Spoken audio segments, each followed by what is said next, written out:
Hello, everyone, and welcome to another episode of the 1871 podcast. And we're absolutely delighted to have John Salako, former Reading player, and also former player for the team that Reading are playing on Saturday, Charlton, and another side that Reading are playing this season, Bolton Wanderers, probably best known for Crystal Palace, but a veteran of those three teams. And John, welcome back to the 1871 podcast, because you have been a guest before. Always good to see you.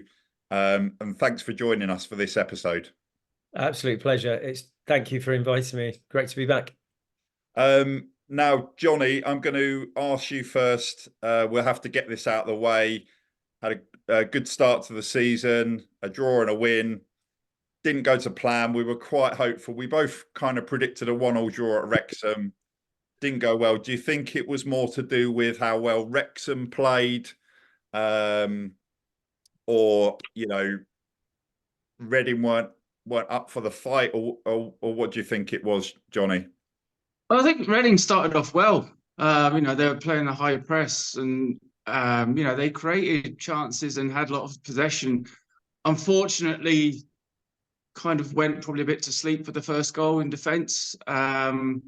And then you're on the back foot then, and Wrexham, the thing that they've got is that they've had that team for quite a while, and, obviously have added to it gradually, but they've got a core group there, and they've got depth on the bench that they can bring on. Once they got 2-0 up, it was pretty much game over. We probably could have got a goal late, but I think it was a Jeff Hurst moment when it hit the underside of the bar. But it's one of those things, that's where we're at as a club at the minute. Obviously, we were hoping the takeover would be done by now, but that's still up in the air a bit, because the transfer window's closing soon, and we really do need to get a few bodies in to give that depth. There's some great youngsters coming through, but Wrexham probably will be up there at the end of the season. And that's down. We had Phil Parkinson on with us the other day, and he's built a good team there, and they'll challenge up there. But for us, it's one of those games where we're out as a squad. You put it to bed, and you kind of go right on to the next one against Charlton. And bringing you in now, John, to talk about that game coming up. Next game, Charlton, one of your former clubs, had a great start to the season. Obviously, Reading, the first two games were, that's a good start for us, especially considering the circumstances. Firstly, talking about Reading, as one of your former clubs, how closely have you followed the situation, and what do you think of Reading's start to the season so far? Yeah, it's one of those really weird things, because I think I actually left Charlton to come to Reading with Alan Pardew, and I didn't play a lot at Charlton. We had a very fantastically successful period, probably Charlton's most successful period, where we won the championship. We finished 8th in the Premier League and then finished 7th. And then, because I wasn't playing, I sort of went into Alan Kirbishy and said, look, I want to play. And Alan came in and asked me to come on loan, and I jumped at it. And just, I think we ended up finishing second behind Brighton for promotion into the championship. And with Jamie Curitan, Butler, and the guys, and obviously Phil Parkinson as captain. And it was such special times, and I absolutely loved my time at Reading.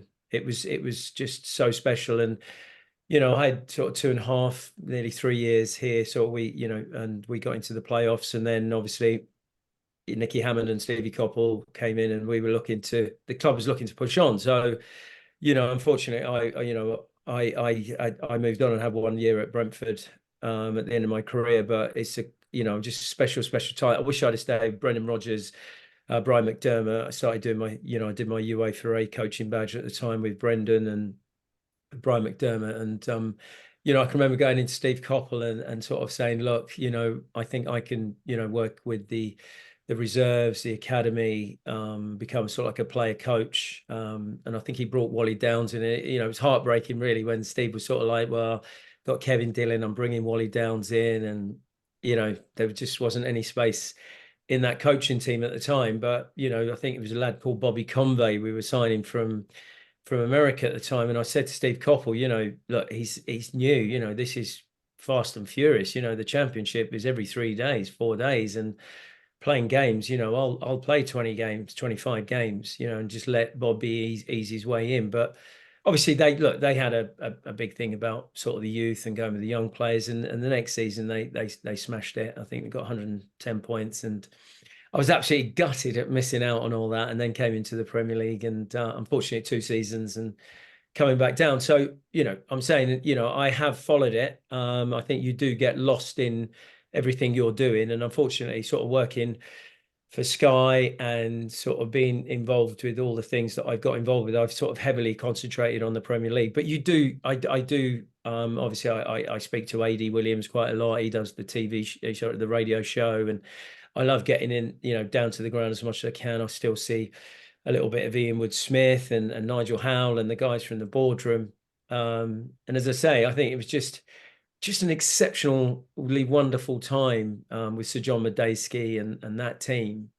And I'd love to have been more part of it. And it's been very sad. Do you know what? 3 clubs, Coventry, Brian Richardson, who was the chairman there, he was brilliant. And then once he left and they went to the Rico and see what they've been through, and then obviously to see what Charlton have been through as well. Just sort of getting relegated from the Premier League and then going down the leagues into League One. It's just so hard, and mismanagement and bad, sort of leadership. I think it's very easy for owners to come in with money and take over, but they don't understand football and how it works. And to see what's happened at Reading is so sad in just a mismanagement. And the intervention of the fans, has been exceptional. It always comes back to the fans. Clubs are all about fans. It's all about fans. It's clubs and fans. We players, we come and go, and we are. We're transient, and we are going to. It's going to always be someone wearing that shirt, and the fans are the lifeblood of clubs. And just delighted, like Mark Robbins is doing a fantastic job at Coventry, and it's great to see Reading now. I mean, it's funny. I think it was 15th, 16th and 17th last season, Reading and Charlton. Same points, 53 points last season, 6 points deducted again, keep, sort of hands behind the back type stuff, I've sort of been involved with some conversation. I was down recently with Dave Kitson at a game, and we were talking about sort of finding a new buyer. And I know Rob Cohig's, in the driving seat at the moment. He just wants some stability, someone to take over, inject some money, and really just get the club on a good footing. Great training ground. The ground needs attention.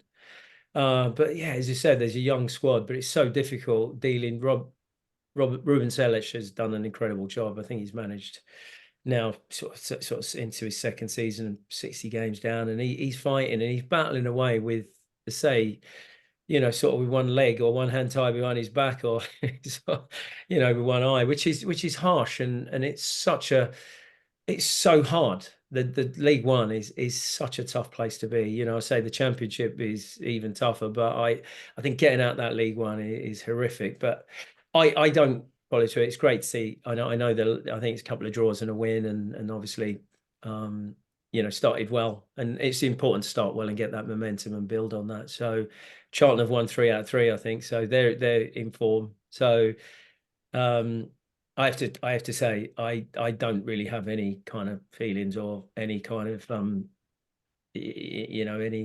any kind of feelings for Charlton, but I do love Reading. I didn't play there, and I don't feel I ever sort of fitted it, although we were very successful. It didn't leave an imprint on me as in Charlton. And from a Palace point of view as well, it's a good job I don't. And also, Bolton's another example of a club, like Reading, like Charlton, that have been in the Premier League, and then sort of, had a fall from grace, really. I remember the Bolton team that was in the Premier League, some fantastic players, and that's they've all those 3 clubs have kind of gone through the same process, and it's what do you think now about can we judge anything after 3 games, or do we need to wait a bit longer? Because you can look at that League One, and you'd probably say, well, about half of those teams like our candidates for the playoffs at least. What's your thoughts about how much we can judge Reading and some of the other clubs after just 3 games? I don't think you can, to be honest. I think it's important to start well and build some momentum. I call it the graveyard. It is, the championship, but the League One is the horrible place to be because obviously you're fighting, against the financial restrictions in the background, and then you're having to bring in players, blood youngsters, and it's very hard to get momentum and get the fans really behind it. And the only thing you can do, I always say, sort of winning breeds confidence, it breeds momentum, it breeds team spirit, and it gets the fans engaged. So, and I think what happens in the Championship and League One is that it's not so much about sort of winning or losing. It's just not drawing loads and loads of games. You can get sucked into drawing games as long as you're winning and you win in and you lose a couple of games, because on any given day teams can perform and you just get that down performance, as you say. Maybe Wrexham, you look at Phil, I love Phil Parker. Phil Parker's actually, when I was at Reading, when Phil went on to be a manager, he rang me and asked me to come and join him at a club, and sort of decisions you make, and Phil was one of those that I always knew would go on to do really well. There's very few players that you play with that you go, they're management material. I didn't really see it in Gareth Southgate, didn't see it in Alan Pardew, Chris Coleman.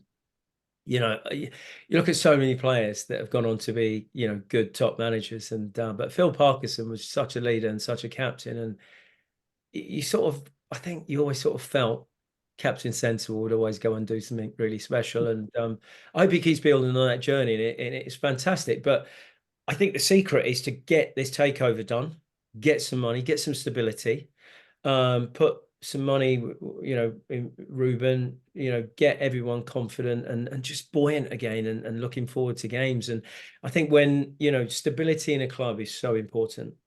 Say when we were building that team back then, what Sir John Medeski did was, say you had Brian McDermott, you had Brendan Rodgers, and then, we had managers that, it was Alan Pardew start with, and then Steve Coppell and Kevin Dillon. And, you had a structure right from the top, and it was understood. He was the chairman, he'd come in, but you let the manager do their job. Then Nicky Hammond came in as director of football, and that was fantastic. And so everyone knows their jobs, and you've got Nigel Howell, and it was just such a lovely club. And when I joined, in League One, it just felt like such a big club, and on the right road with the right footing to go forward. And if the foundation's right, you can build on that and take it forward. And and that's what you find, is that people want to come. People want to go, okay, yeah, I like the journey they're on. I like what they're about. It sounds good. And, they're looking to go forward and really offer really strong footing. And certainly, that's what the shame is. And that's what's heartbreaking, is when it falls apart. But football is a tough mistress. It really is. And, there's no rhymes or reasons, and there's no, look at Luton coming up, the fairy tale that they've, and obviously gone back down. They've got to build, and it's going to be tough for them. And that's what I'm saying, is the difference between being in the Premier League now and then falling into championships and then falling through that, through that netting back into League One, and you can feel it and you can taste it. And there's so many giants in, sort of languishing. That's why I call it the graveyard of football, because it's so many of those clubs have tasted the top flight, the top table, and yet it feels as though you can still touch it, which is great because the dream's still alive for everyone. Well, I think Ipswich is the latest example, because they went on that journey. They had that free fall and they've come back. But Johnny, you've been waiting patiently in the background, so bring you in now. I know you've got lots of questions you want to ask John. Yeah, first of all, John, were you ever interested in management yourself, or was it just something not for you? Yeah, so great question. And so when I was sort of getting to that 34, 35, obviously at Reading, I started doing my coaching badges with a view to becoming a manager. I certainly didn't see myself as a coach. And when I sort of stopped playing, I think I had that 1 year at Brentford. And you've got, when you're training, you've got people like Nathan Tyson playing up against you, because I think you get these youngsters, because I started playing a few games at left back, but playing in League One, the physicality of it is scary. It's young, strong, fit, aggressive boys who are trying to carve out careers for themselves, and you're this old boy with sort of broken knees, broken back. You're taking anti-inflams to train, let alone play. So you know, I was thinking about it for a long way off. So when I stopped playing, yeah, I went to work for Sky, and I applied for a number of jobs. You know, Leyton Orient, Brighton in League Two, all League Two jobs really. Brighton, Leyton Orient, Northampton.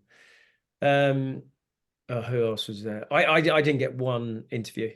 I really didn't, and it really disappointed me, to be honest. I was really quite disappointed about that, and I didn't understand why I wasn't. But obviously I had no experience. I just finished playing football, and I think I look at a lot of the top flight players that play for Liverpool, Man United, and Chelsea, and Liverpool, Arsenal, and Spurs, and they seem to get a chance because they're internationals. Sort of Lampard and people like Neville or whoever. They all walk into jobs, and it was disappointing. And I sort of lost a bit of confidence, and do you know what? I started working for Sky, and I thought, actually, do you know what? I'm really enjoying working for Sky, and whenever you work, and one thing I did realise about Sky as well was that you need to be loyal. You needed to show some loyalty. So point I applied for every job that's going, and they're like, well, he could be off soon. So, you want to show, they showed me, Andy Melvin at Sky Sports was fantastic. They were brilliant with me. I was doing the Saturday show with Jeff Stelling and Chris Kamara and all the boys. And, it was a good place to be. And it wasn't really exactly what I wanted to do. I wanted to manage, but it was a great substitute. And it was a great place to be. And you can't, you've got to be wary of not showing that, sort of, I suppose it'd be looked at as a bit of disrespect and a bit of, because people want to know that you're here to stay, and there's a bit of loyalty, and, you're here to put in and be part of that team for the longevity rather than moving on. So, I very quickly grasped that, and I thought, do you know what? I'm not even getting interviews, so I need to, and if that's going to come along, it will. So I kept on, coaching, kept doing, little bits here and there, keeping my hand in. But yeah, that soon sort of fell away a little bit. Yeah, the actual ambition of that, and it's something that I look back and think, well, if I'd have really wanted it, should I have pushed a bit harder? And then it was really weird actually, because I had another child at 40, so I sort of finished playing at 36, and that was another big thing because I'd missed my two other children growing up.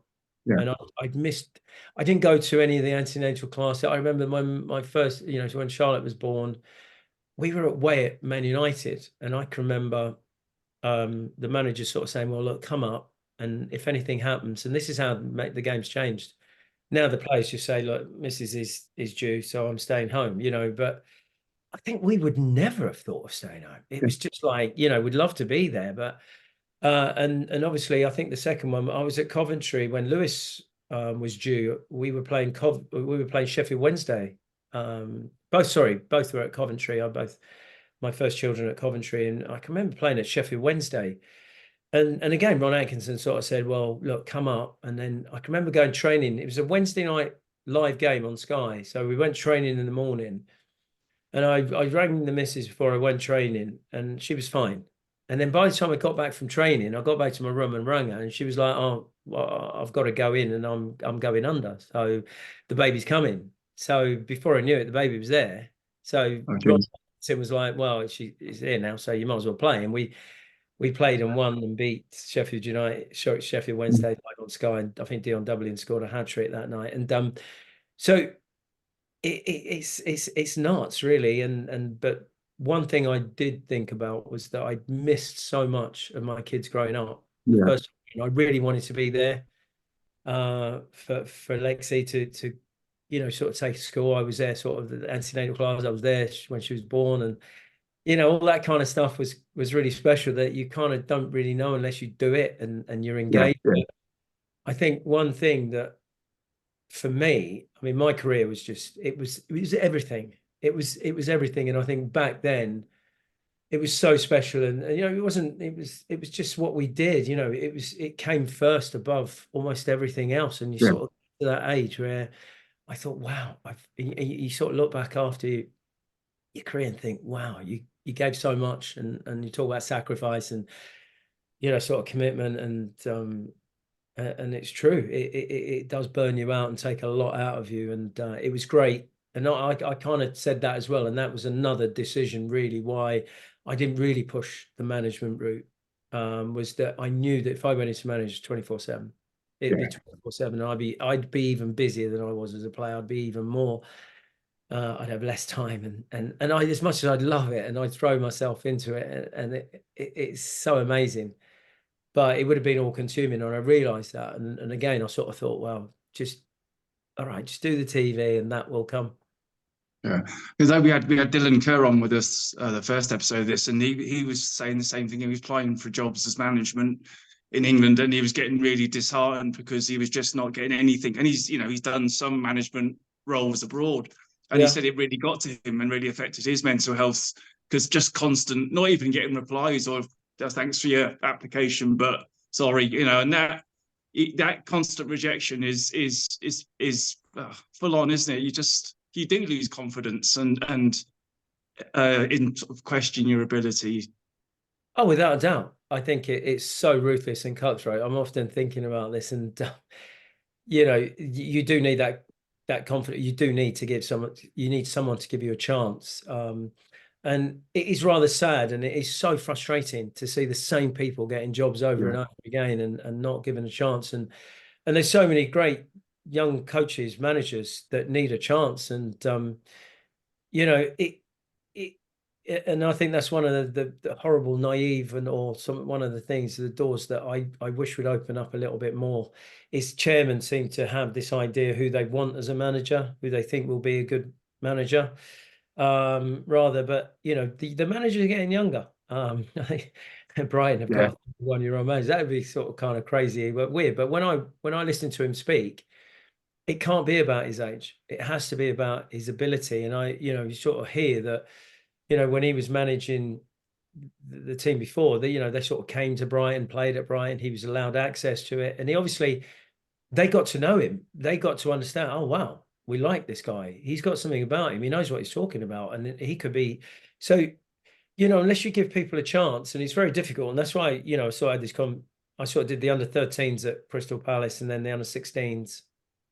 And I can remember talking to Paddy McCarthy and some of the guys, and a lot of the senior players like Mark Walters, and I look at so many players that coach at the academy level, and you get pigeonholed as an academy coach.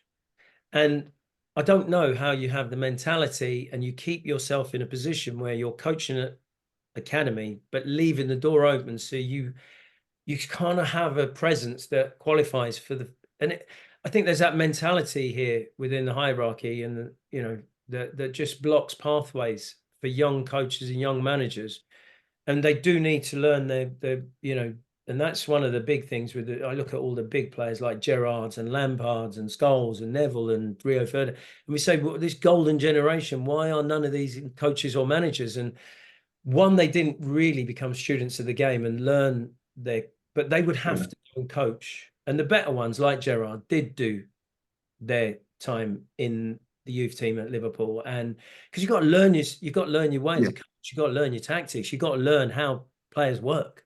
But big players in England think, yeah, I'm John Terry, I can just go in. Or I know John's gone through the process now, but you can't just leave being a player and become a top coach. You don't. All the top coaches somewhere along the line, went and coached, worked with top managers, learned the role, learned, the tactics, learned the man management, and learned to be themselves, because it's such a diverse, encompassing role.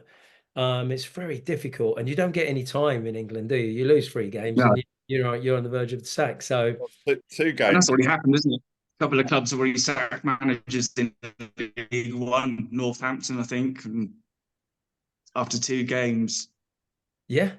I mean, the pressure on managers now is it is ridiculous. I mean, obviously at the Premier League level, it's just rubbish. I mean, you look at, at Palace now, Oliver Glasner came in at the end of last season and absolutely smashed it, and yet, we started the season 2 defeats, lost narrowly at Brentford, should have got a draw, and then not much in it against West Ham on Saturday, and you end up losing 2-0 and you think next game's Chelsea away, and then Leicester at home becomes massive, because then after that I think it's Man United at home, and then I think Liverpool away. So it's just relentless. And to be fair, in League One and in the Championship, it is a little bit more forgiving, but not much more.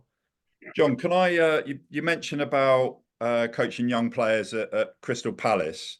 Can I talk to you about the development of young players, because it's something that, you know, Reading had a really good academy, still have to probably a lesser extent now because of the situation, but obviously Michael Elise, great example. You know, obviously went on to play for Palace, did really well there, Bayern Munich.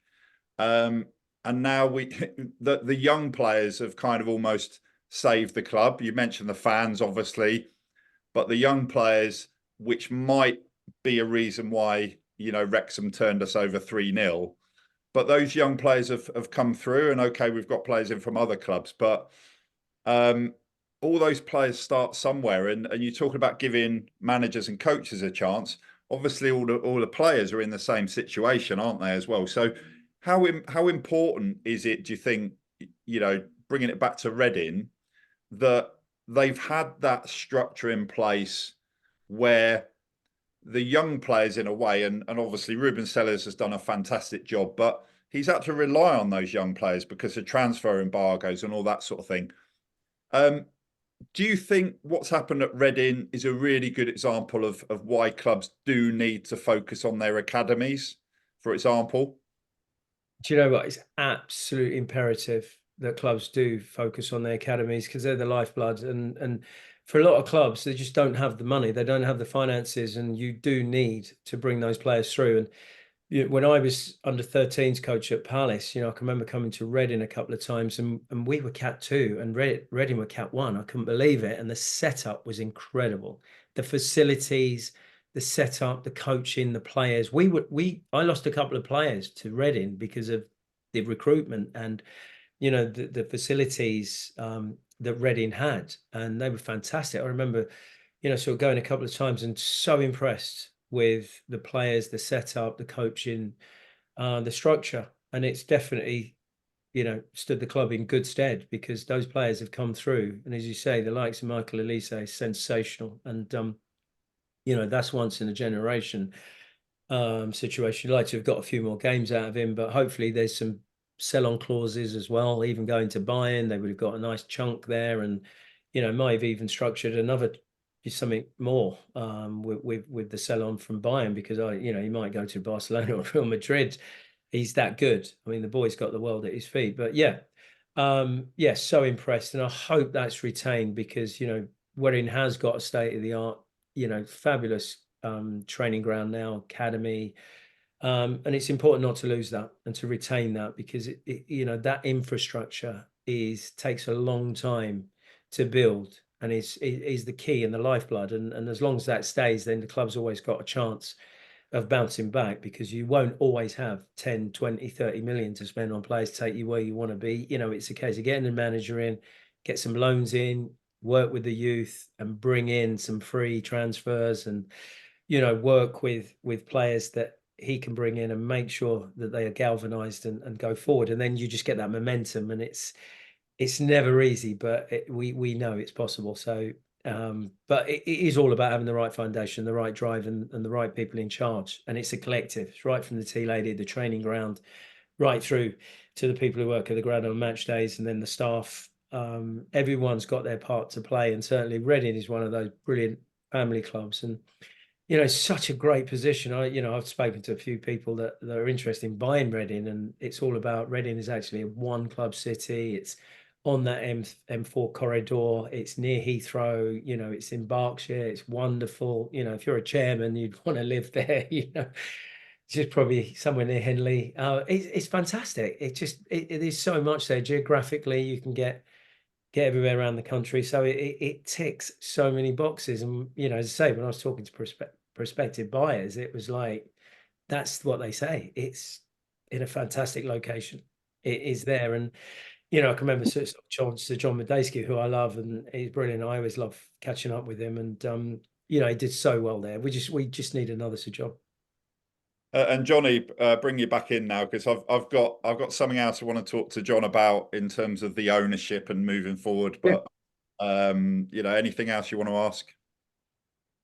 Yeah, it's interesting, John. I'm talking about the finances and the Premier League and the gap getting so much bigger than it did probably, you know, when you were at Reading. You know, you could go to the Premier League and compete with a small budget, and you know, as Reading did in those days. But now with the Chelseas and the contracts that they're offering, it just seems that it's almost a different, like the Premier League top eight's a different league to the rest now. What do you think of the whole money in football issue?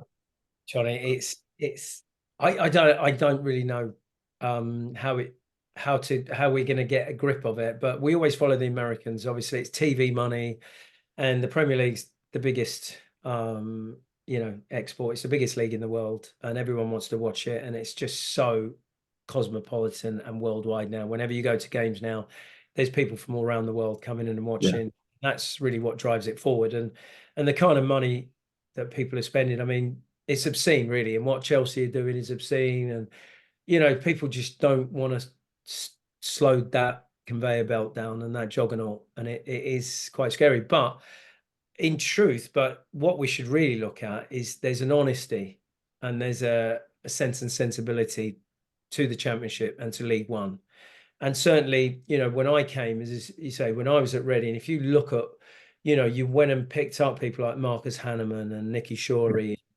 You know, I came towards in my career and get young players, and it's all about getting players that want to play and fit into your system. And you know, there are lots of players out there, and certainly that have sort of played at clubs, have been a little bit burnt, but want to come and show and regroup and go again. And you've got to accept that you're going to be a little bit of a feeder club. But what you'll be saying to players is, look, come and play games. If you do well, we'll grow, we'll get better, we'll improve. And if you do well enough, then you'll move back into that big time. Because I think that the biggest elephant in the room is you get these kids at Chelsea, Liverpool, Man United, and they're on sort of 20 grand by the time they're sort of 17, 18. And they haven't done anything. They don't deserve it, and they haven't earned it. And then they get released. And then the reality of it is Phil Parker is ringing you, or Ruben Sellish is ringing you and saying, you know what I mean? I want to take you, but I can give you $5,000 a week. And they're like, what? You know, you're like, well, that's the going rate. So, you know, it's kind of that mentality of, well, that's where it lives. And it's so hard for them now to relate to that and to have to, you know, bite the bullet and suck it up and go, that's what it's, and this is where they're spoiling these kids and they're ruining it. They're giving them too much and taking away their appetite, their hunger, their desire, their natural, you know, sort of, I need to go and earn. It comes too easily, too soon. And so you're spoiling a lot of players, and that's the hard reality of it. And these kids come from the Premier League, and they come into this environment where everyone's fighting tooth and nail. I remember last time I came down to the Medeski, and the thing that stood out for me was the tackling. It was old school. It was and the ref was letting everything go. And it was like, I love this. This is fantastic. And for a lot of fans, they want to watch that. It's good football. It's we love them. I mean, the Premier League is just so spoilt, pampered, and cosseted. It's a little bit scary, and I think sometimes the spectacle of it and what we're watching is so diluted and washed. It's like, I hate it. I hate, you know, the overplaying from the back. You know, you can't tackle. You can't. You know, everything is scrutinised, VAR, and it's just, wow, this is not, and it doesn't feel right, and it's not going in the right direction. Something's got to stop. But I think the reality and the honesty of the Championship and League One, League Two is a breath of fresh air. And I think there's got to be more work done with players, and they need to understand that. And agents, I hate agents. They're a scourge of the earth. They're a wild west, and they're allowed to, but FIFA are trying to tidy all that up, because all they're interested in is obviously money, making deals, and making money in everything they do, and just they're not honest, and they're not management. They should, rather than agents, should be a players manager. You should be looking after them and their welfare. And the worst thing is when they come out and they're out of contract, then it's staying there with them and helping them get new contracts. But that reality, yeah, is stark, and it is quite frightening. Is coming out of big contracts and then coming down the lower leagues and going, oof, our budgets are, and it is that you get in 120 million just for being in the Premier, then a few games, sponsorship, blah blah blah. You're talking budgets of 160, 180 million, whereas Championship and League One, the budget's about 10, 20 million, and you go, right, okay.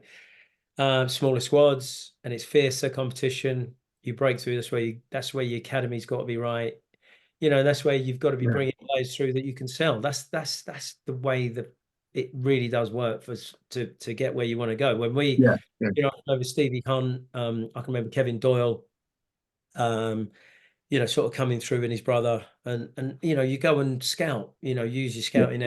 You bring players in from everywhere. Sonko comes in, and as you say, then you start selling players, and you can sell, Sidwells and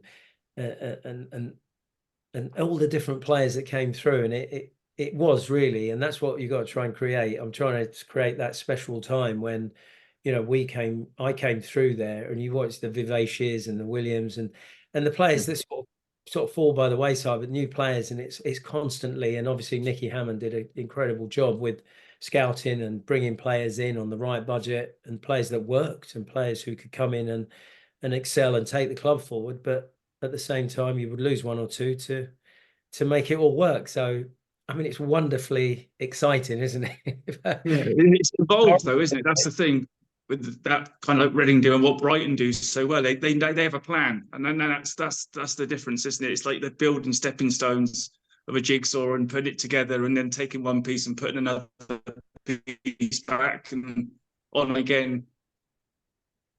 Yeah, Johnny, they're the elite. I think the guy at it's funny. The Bloom brothers went to he was at university with the Brentford guy, and they both say that had the same ideas, and they basically worked together for a little while. Then they broke up, and they don't really talk anymore. But they both got this genius algorithm. They've sort of made money in gambling, so they've got this mathematical setup that's got these algorithm that takes players, and it takes all the data, and it produces results, and it sort of creates these are the players you should look at, and it's worked incredibly well. I have to say that the recruitment, Brighton have just absolutely smashed it. The money they've spent, or the money they've got in to the money they've spent, and they still look at them. They're going to finish, I think, in the top 7 or 8 this, or maybe higher this season, after all the players they've sold. And even Brentford will sell Tony for big money.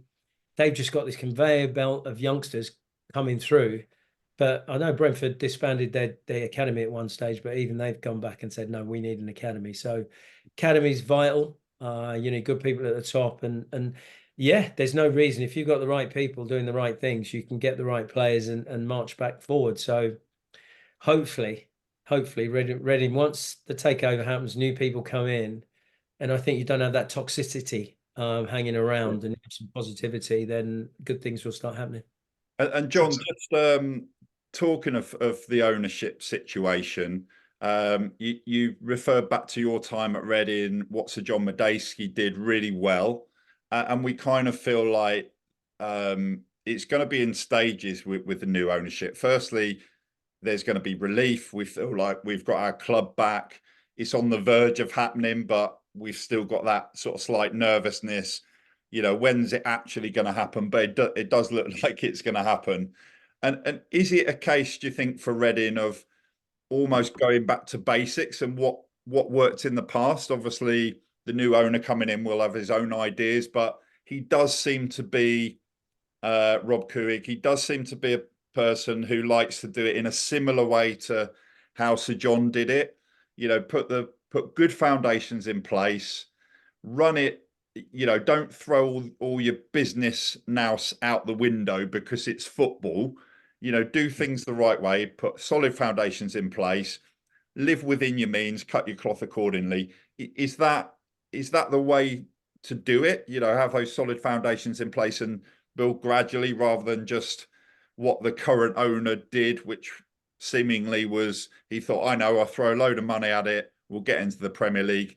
Is that the way football should be, the way that Sir John Medeski did it, and hopefully the new owner, that's going to be his sort of approach as well, do you think? Yeah, do you know what? That's the feeling I'm getting. That's what I'm excited about. Rob Cooks is a good businessman now. He is pragmatic and sensible. And I think any sort of businessman who comes into football and loses their head and thinks more with their heart than their head, they're onto a hiding to nothing. And they got to understand how football works. And it's very similar what happened to John Medeski, and I did the same thing when I was at Fulham under Mohammed Al Fayed. What they did is they let the business people come in to run the club, run the finances, and make everything happen, and use all your business acumen and all your knowledge and all your experience from the business world to run the business side. And you get the best people to come in to run the football side, and you don't interfere. You go, right, you're the manager, you're the director of football, this is the coaches, this is your budget, this is what you need to work to, and you have that relationship. You have that communication. So the manager comes in, understands what the plan is. You set something that's realistic. Next couple of years, this is our budget. We're looking to get out of this league in 2-3 years' time, and then put a plan together. There's always got to be a plan, but there's got to be a very big distinction between the business side and the football side. And you've got to let the people deal with it. Let the experts do their job. Don't interfere. Let them run with it. And you know what? You've got to give management time, but you've got to give them the tools to go and do it, which is the finances. But he doesn't need to know about that. You go and run that side. I'll run that side.